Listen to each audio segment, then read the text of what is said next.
welcome to the Faith and Science Podcast. My name is Tyler Bublitz, and welcome back.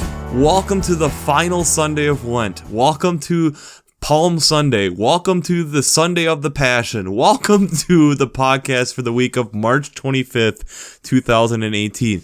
And welcome back. And if it's your first time, welcome. This is a podcast where we go through the ELCA's text for the upcoming week and kind of look at them from a science perspective and kind of go through them. And first and foremost, there's a couple notes and couple things I want to get out into the open as we get into this week. First and foremost, I want to just briefly mention a couple things. First, that we have the passing of Stephen Hawking in this last week. Great scientist, a lot of great work, a lot of stuff I don't even fully understand. But it's amazing to me within all that stuff that he wasn't able to wrap his head around the idea of having a God in being able to do this. And to me, it's a shame. It's amazing all the work and all this and all the effort he brought forth, but it's too bad to me that he wasn't able to see the bigger picture in that. And the second thing I want to also put forth is something that I've been checking out the last few weeks, and I'm really happy with what I've been seeing, and so it's just something that possibly check out if you have the time. I've checked into CBS has been putting out that show of Living Biblically. And so far, I've been really pleasantly surprised with it, that it's been really about kind of showing the faith, I think, in a very positive light. And I think in a world that right now where faith seems to be an issue that's a kind of a hot button issue, it's really nice to be able to see where it isn't that, and it's being shown in a positive light. So I tentatively can say right now, after 3 episodes, that it's possibly worth checking into. And I really think it's something the church maybe should rally behind if it's something that we see as something we really want to support and something to kind of think about. The final thing is I kind of want to start leaking out. I've been hinting at, and I want to start kind of leaking some of this stuff out of the bag on what's coming. And one of the things that I'm working on right now, I have a friend of mine from college that I'm in discussions with to try to develop a logo for our podcast. And he's working on, I've given him a lot of free will with that and letting him design it. His name's Dan. So I'm really excited to see when that comes out. When that happens, what I'm looking at doing is making this a lot more live to people. So I'm going to look at posting all the old podcasts along with then moving forward that I'd be putting them in a place so that it would be possible to download them through like the podcast, Apple Podcasts, Stitcher Radio, now I'm drawing a blank, Google Play, different apps like that, so that you could be able to share it, to download it, to be able to offline listen. I'm also hoping to still be able to, as it kind of progresses, develop a way. I'm going to look at developing a website for this so that we can hopefully have more commentary around the podcast and have just kind of more discussion. I'm really looking forward to that aspect, to be able to kind of get in some deeper conversations with you guys, the listeners, about some of these different things, so I can kind of understand what's going through your head after listening to these podcasts. And just to also have the possibility of still getting an email blast if that was something for you guys. So there's still a lot of moving parts, a lot of things that I'm still working on. I'm hoping the hope is it's coming soon. And there's just a lot of variables to it for my end that I don't fully know when all this is going to click into place. So stay tuned, but get excited. I'm really excited about where we're moving forward. I'm excited to see where God takes this. There's been a lot of different things, and there's still things that there's a couple people who know, but they're kind of hidden from a lot of things. So I want to keep a couple surprises that are coming. But as we dig into the week of March 25th, the week that has many titles, we have the Palm Sunday and the Sunday of the Passion. So the Palm Sunday text, and from the pastors that I've been kind of discussing it, how are you approaching this? Many of them are going to look, that I'm taught to, are looking at still reading and doing some Palm Sunday, but then definitely shifting at some point in the service to Sunday, having the Passion story as part of the service. So the Palm Sunday text is going to be coming then most likely from Mark chapter 11, verses 1 through 11. And again, it's Mark's nice and tidy version of the story of Jesus coming in and being greeted like a king as he comes into Jerusalem. The Passion text for the gospel will be from Mark chapter 14 verses 1 through chapter 15 verse 47. So we have 2 full chapters of Mark, and that's literally going from the beginning of the Passover feast and getting into where there's ointment on the feet, to him breaking bread together, to getting arrested, to going to the chief priest, to going to Pilate, to going to be crucified, and yet he dies and his body is being laid to rest. And so that's that whole thing that we're going into.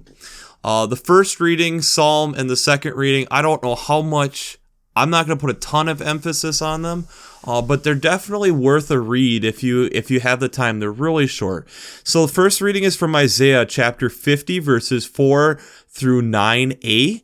And again, it's just this beautiful little text kind of talking about Isaiah and how the Lord is working with him and how he's kind of put him into this place in the aspect of how he listens and what are the different things and the strength that he's able to get from the Lord. The Psalm is Psalm 31, verses 9 through 16. And this is, again, a really cool sinner's psalm, I would really say. It's just the sin and how Christ going through this, his steadfast love, just, it frees you. And Philippians chapter 2, verses 5 through 11 is the second reading, or the New Testament reading. And again, it's getting into what is Christ doing, the humbling, the sacrifice, and that aspect. And it's a story that we've heard so many times. And actually, this last Sunday, there's a couple things that really happened that were really neat. One, I got to sit in on my mom teaching a Sunday school class with 3 students, younger, below probably the age of 10, 12, for all 3 of them.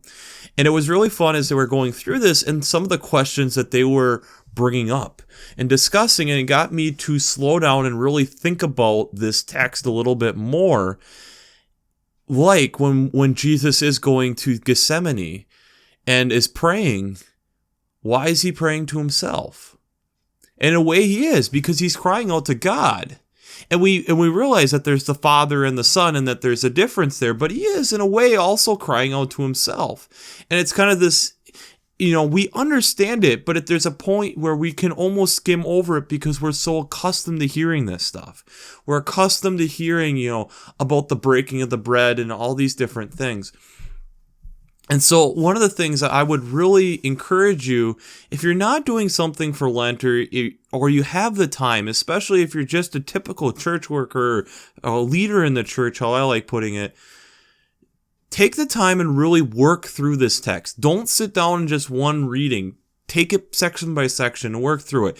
And that's where, for me, I think that's the beauty of having a Maundy, Thursday service leading into a Good Friday service, leading into Easter.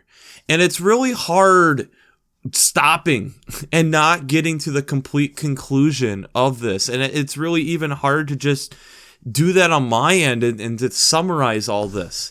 And so forgive me if there's a few moments where I do end up getting a little bit too far.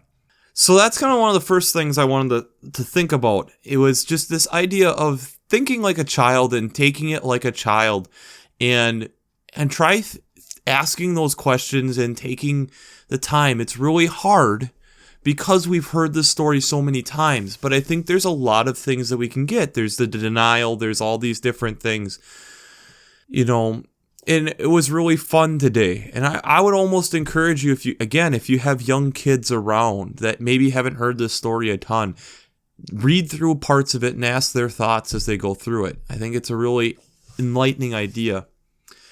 The second thing, and this is where I'm going to get into the science a little bit today, I heard a sermon today from Paul Settergren. He was a substitute pastor today where I went to church, and he brought up a couple things as I was working through this, and I was thinking this went a little bit further, so I'm actually was thinking about Easter stuff, and so I'm excited for Easter. There's a lot of really cool things I think we can really bring in from a science perspective about Easter, but this text doesn't go that way. And he brought up two specific points that I really, really liked that I think we want to get into. And one is how plants work. And what I mean by that is if you think about a potato. And I don't know if you've ever raised potatoes before, but potatoes are a tuber that you have the stalk above the ground, but what we eat is a modification of the roots as they spread out. But for a potato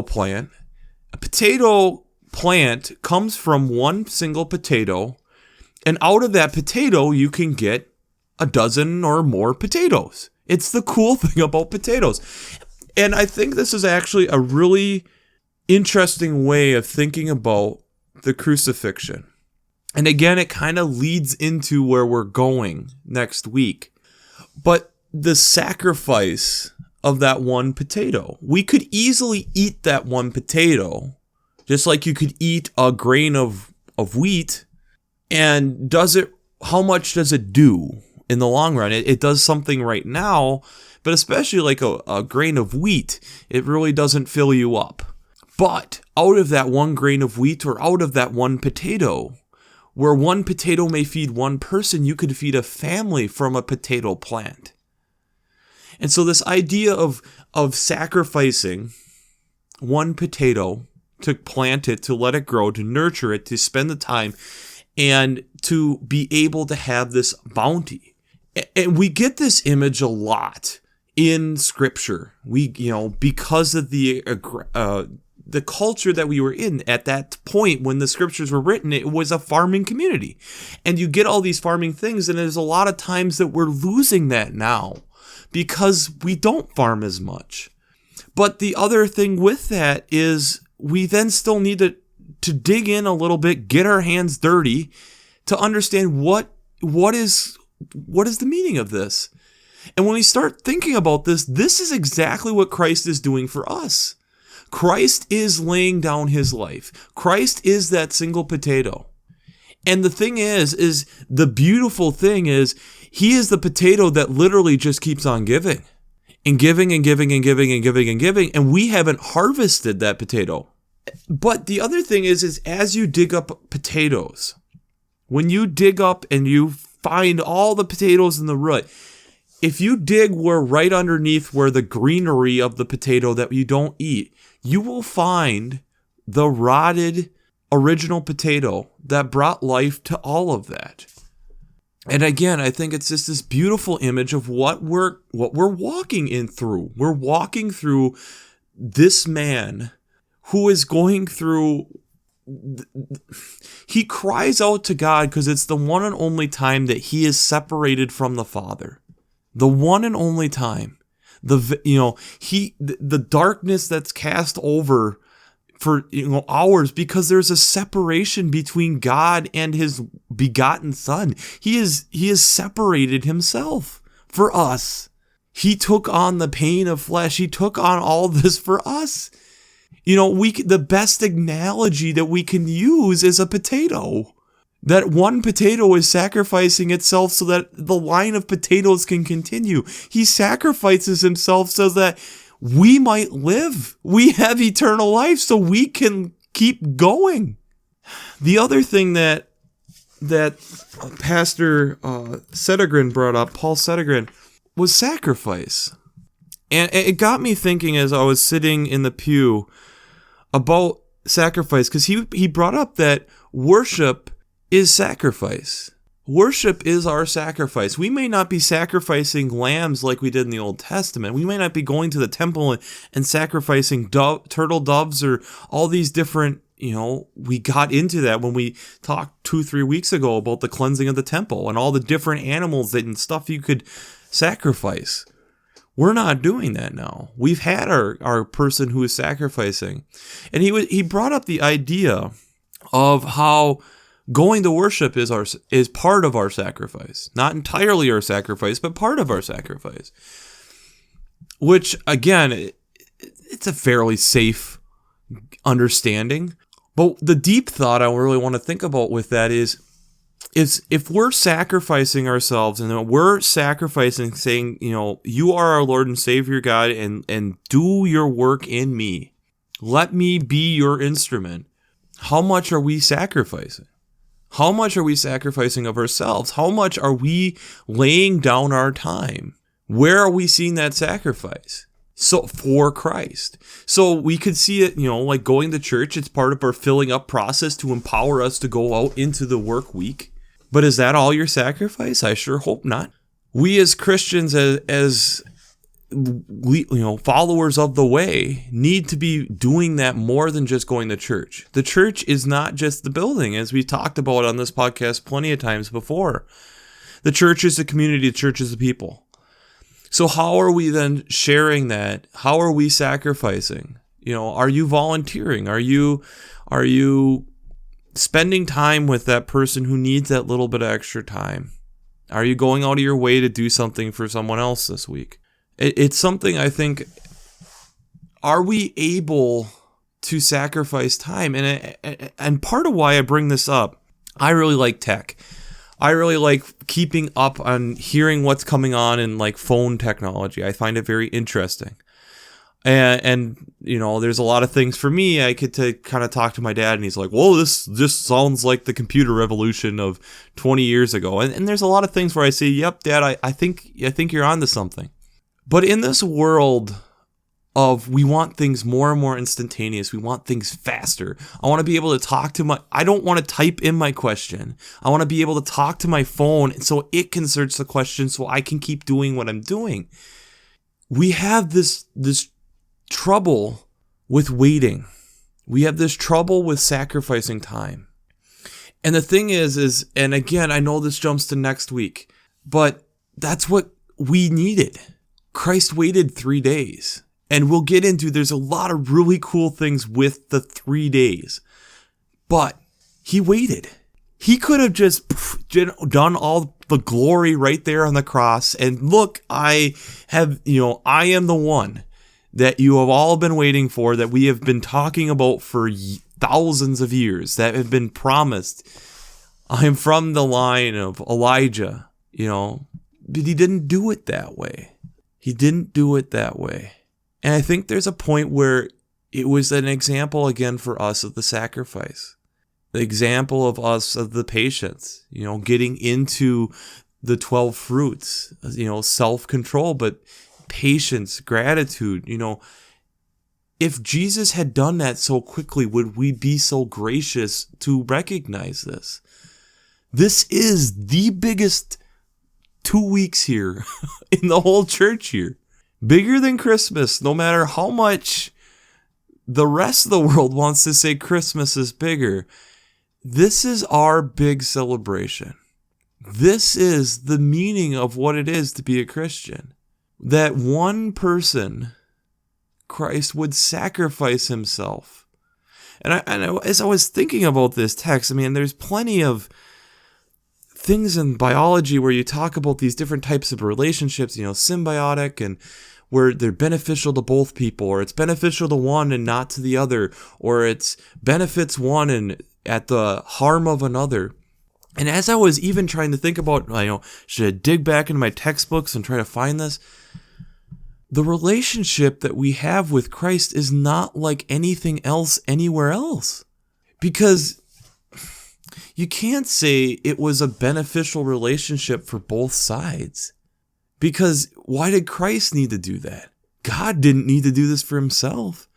And to say it was a beneficial relationship to one, but not to Christ, I would argue that's not the truth either. Because I think Christ, part of why he did that was in the aspect of the hope that we would then come in relationship with him better, so that he could bridge that relationship gap with us. That's, I think, one of the things that Christ was really hoping for. So then you could say, well, then there is a mutual benefit, but that's more abstract. You can't quite measure that. And I wouldn't say that Christ's death, because of what we know happens, it's not just a pure negative positive relationship, like a leech. He isn't sucking because we're sucking the life out of Christ for our sake. This relationship isn't like anything else in nature. And that's what I think it also makes it so difficult to explain. And that's where I'm using potatoes and grains of wheat to talk about the sacrifice that literally has never ended. This is a sacrifice. This is the plant that keeps growing and keeps giving and giving and giving and giving. That's what's so amazing about this story. That's what's so amazing about being a follower of Christ and knowing how amazing this relationship is. Amazing that's why we get around the idea of we can never give back to God what he has given us.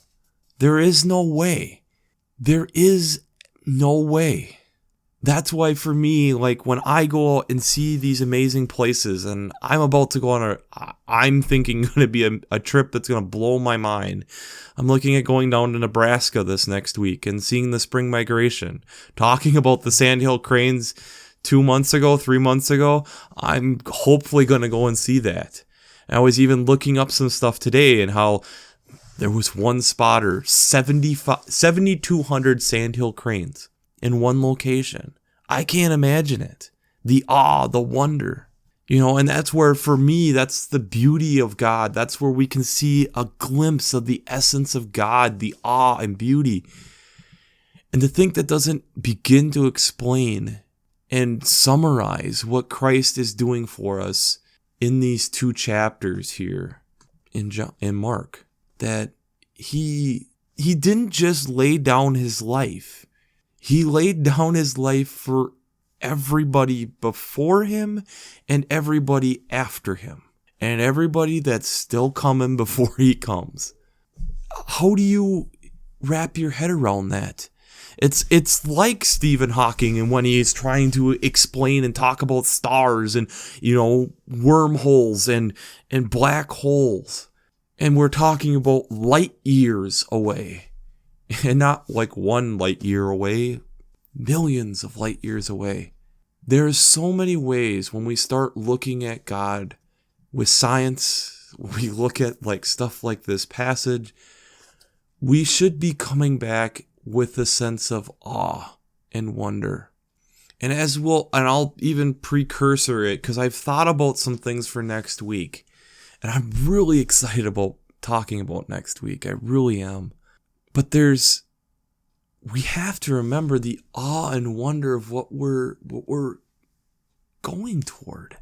He did the impossible. He made literally the impossible possible. That's my preview for next week. You'll find out how. He broke all the rules on what we know. And it's totally cool. And you look at like what he is doing here. He's taking the ordinary, bread and wine, and making it extraordinary. He's taking on the death that isn't supposed to be something. A Roman citizen couldn't do this death. That's part of the main reason why you go through the classification in these texts that he's not a Roman citizen. He is purposely stated, as a Jew. Because the crucifixion was too horrendous for a Roman citizen to go through. That he was being set as being crucified as an example for all these other people to not do what he did. And by golly, then he showed them all up in the most humbling possible way, in a way, without pounding his chest. As we who have gone through this before, think about where this is leading to for a moment. As we get into this Easter season, we have the resurrection. We have doubting Thomas. We have the vision, where he is appearing in front of people. He appears in front of Paul. He appears in front of... and how often he probably is appearing in front of us and we just don't even realize it. So as we go into this week, and I know this one's a little bit different than what I've typically done, but I want you to think about and contemplate, what sacrifices are you doing? Are you putting your sacrifices in the right locations? Are you giving God enough time? And I would pray that you have the opportunity to sit down with some people and work through this text. And I would highly recommend, if you have the chance, a young child who's maybe learning this, and let them ask as many questions as they can get through their mouth. Because this is a story we have heard so many times. We need those fresh eyes. We need those fresh ears. Hearing this text and asking those questions so that new doors can be opened up to us. So again, I thank you for tuning in. I know this is a little bit longer one. I just gave you a preview of what is coming, and there's a lot more stuff that I'm super excited about that's coming. I'm really happy and excited. I've been so thankful for the feedback that I have been getting, and I pray if you give me the opportunity, just keep bringing in that feedback. It's so encouraging to me. It helps me keep going through those rough times. I pray God blesses you through your faith. I pray that you also this week, you're almost through Lent, you're almost to Easter. Take a deep breath. We're all in this together. It's gonna be okay. I pray God blesses you through your faith and amazes you through science.